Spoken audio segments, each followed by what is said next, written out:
It all happened right here. This was the last home and place that Michael Jackson died. Michael leased this house and he picked it. He went around looking at a lot of houses in Los Angeles. He was coming back here to work on launching his tour. When he walked in here, this was the house that he fell in love with. After Michael Jackson passed away in 2009, everything connected to his homes began to change in a major way. Some of his properties remained within the family, while others were quietly sold and moved into private ownership. At the same time, his music catalog and business assets grew in value and became a major part of his lasting legacy. However, the most noticeable shift happened at his last house. What was once a place filled with imagination and public attention slowly transformed into a private estate focused on upkeep, land value, and privacy. This change showed how deeply his passing affected not only his legacy, but also the future of the places he once called home. This property is 7 bedrooms, 13 bathrooms, almost 18,000 square feet, located on 1.25 acres of land. Some of the great amenities of the house is the wood-paneled library. Of course, then we have an amazing theater and screening room. The property has amazing grounds, there's a great pool, a beautiful guest house, or the wine cellar, which is incredible. If you like wine, there's an amazing game room downstairs with ventilation for playing poker. Well, we're currently standing in the kitchen at Michael's house in Carrollwood. It's a beautiful kitchen. It has everything anybody could possibly want. It's generating an amazing energy, and whether that's coming from the icon of Michael Jackson. Michael Jackson's final days were spent in a rented mansion on North Carrollwood Drive in Los Angeles, a place that later became closely tied to the last chapter of his life. In 2009, this home gained worldwide attention after his passing and soon became an important part of the story of what happened to his properties. So this is one side of the house and this is the one gate. I'll go around and show you the other gate. But right up there, right there, that window, yeah, that's the window to the bedroom where Michael Jackson passed away. So if you look, the trees have grown in a little bit, but if you look right through the trees there, you can see the tall window. As time moved on, the house slowly faded from the public eye and transitioned into private ownership, away from media focus and public visits. What was once known as a celebrity residence turned into a quiet real estate asset with little attention from the outside world. Over the years, it remained behind closed doors, reflecting how even the most well-known homes connected to him eventually became private spaces, shaped more by ownership changes than by the legacy they once represented. But to think that it all started right here at this house. You could see on the news, the gates opened for when the police arrived and the paramedics. And it was those gates right there in front of me. On June 25, 2009, the world received shocking news that marked a turning point in music history as Michael Jackson passed away. The mansion where he spent his final moments quickly became known around the world, not just as a luxury property, but as a place tied to a deeply emotional moment in time. It carried a meaning far beyond its design, becoming a symbol of loss for millions of fans across the globe. As years passed, the home continued to be remembered for both its beauty and the sadness connected to it. It now stands as a location forever linked to the last chapter of a global superstar whose influence and legacy still live on. This place holds both history and emotion, making it one of the most talked about homes in entertainment history. Now here's what the house looks like from the front driveway. This house was an amazing house. Michael Jackson was renting it for $100,000 a month at the time. It was 7 bedrooms, 13 bathrooms, over 17,000 square feet, and it most recently sold on the market for $18.1 million, and I'm sure it's worth much more than that now. The architecture on this place is just second to none. It is awesome. The photos you'll be looking at now are from the real estate listing, the most recent one, so this would have been how Michael saw the house. And this photo here is of the actual bedroom that Michael Jackson passed away in.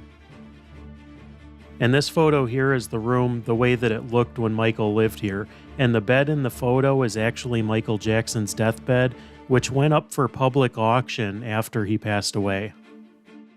Now, there was quite an outcry of people that didn't want to see this sold, and especially Michael Jackson's estate, so I think they actually took it off the market. Then, this Beverly Hills mansion became closely linked with Michael Jackson during the final part of his life, and soon turned into a key piece of his personal story. What was once just a private rental slowly gained global interest as fans and media began connecting it to his final days. The 15-foot ceilings and massive hallways make a memorable first impression.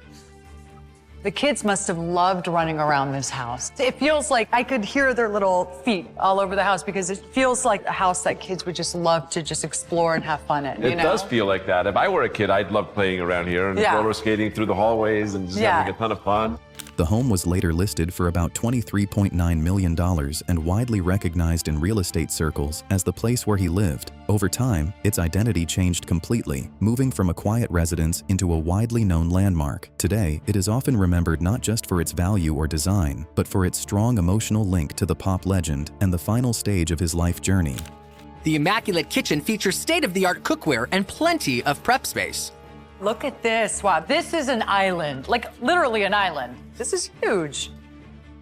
Feeding a mansion full of people requires roomy refrigerators. Don't lock me I in. promise. Ooh, this is nice. It's great, isn't it? Yeah, I like it. Wow, this is amazing. This is actually the master that Michael picked. This is the one that he slept in. It's right in the center of the house. It's got beautiful views, and he enjoyed this room. This is unbelievable to be here. I mean, it's seriously like being a part of history. Meanwhile, a real estate broker walks through inside Michael Jackson's final residence and reveals a space built on scale and comfort. The massive prep area stands out with a huge space designed to handle meals for a full household. Every corner reflects a setup meant for a large mansion lifestyle rather than an ordinary home. Through the tour, the property feels both impressive and unusual, highlighting the luxury built into Jackson's last private home experience. If they didn't live on Carrollwood or had a house on Carrollwood at one point, they had a house probably within about a mile of this location. Now we're here for the home on the corner of this right here. This is Montevale and Carrollwood. And just up here on the left-hand side, we're gonna walk up, but this gate is gonna look really familiar to you because back when Michael Jackson passed away, this was the home he was living in, right here behind this gate.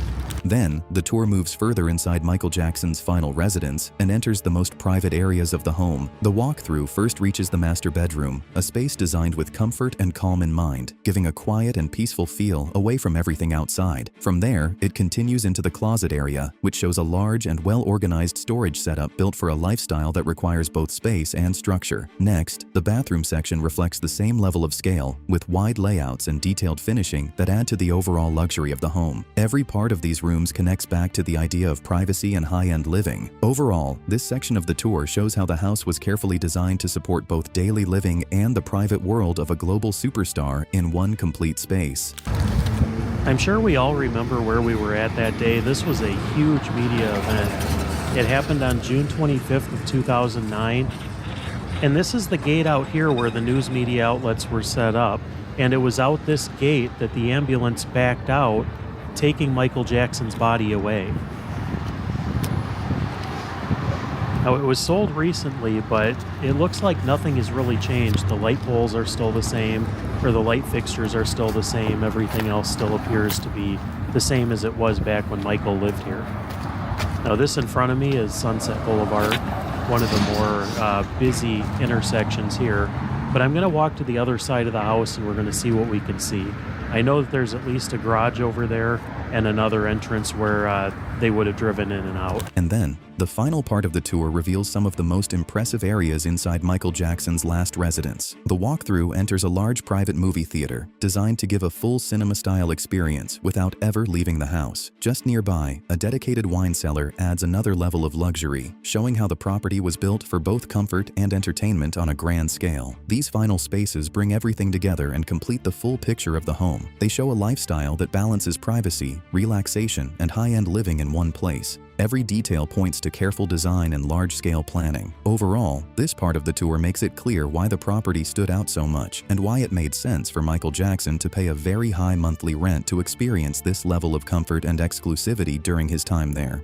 Now, let's step back and look at how this house looked when Michael Jackson was living here. At that time, it was more than just a building. It was a private space shaped around comfort, privacy, and luxury. Every room reflected a lifestyle built for calm moments away from public attention. At 17,000 square feet, the three-story French-style estate has 7 bedrooms, 13 bathrooms, and a 7-car garage.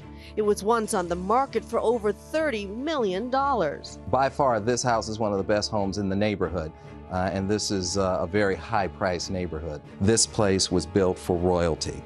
Of course, Michael Jackson cared very much about his surroundings, and it's no accident that this house has been encircled by celebrities for decades. The design and details match the life of a global star at the height of fame. From the inside layout to the atmosphere, everything showed a place meant for rest and isolation from the outside world. This view helps set the scene and makes it easier to understand what daily life inside the home really felt like. It was not just about design or size, but about how the space supported his world at that time and gave him a quiet place to live during a very intense stage of his career and life in the spotlight. This living room reflects Jackson's notoriously extravagant taste. Take a look at this ornate faucet in the master bath. It emerges from the ceiling and spills into the infinity bathtub below. There's a Russian-inspired movie theater, rare African walnut floors, and chandeliers from Cairo. The exterior of the house is built with several $1 million worth of Jerusalem stone. It was here at home that Jackson was training for his 50-night concert tour. He was safe within the house, no cameras, no movie cameras, no snapping pictures. And this is the master bedroom, the very bedroom Jackson was in when he collapsed. It was here Dr. Conrad Murray found the king of pop unconscious and began performing CPR. He did administer CPR on the bed. The bed is a very firm bed. At some point, he did bring him down off the bed and continue to administer CPR. If you liked this video, make sure to like it, subscribe for more deep dives like this, and turn on notifications so you stay updated on future content.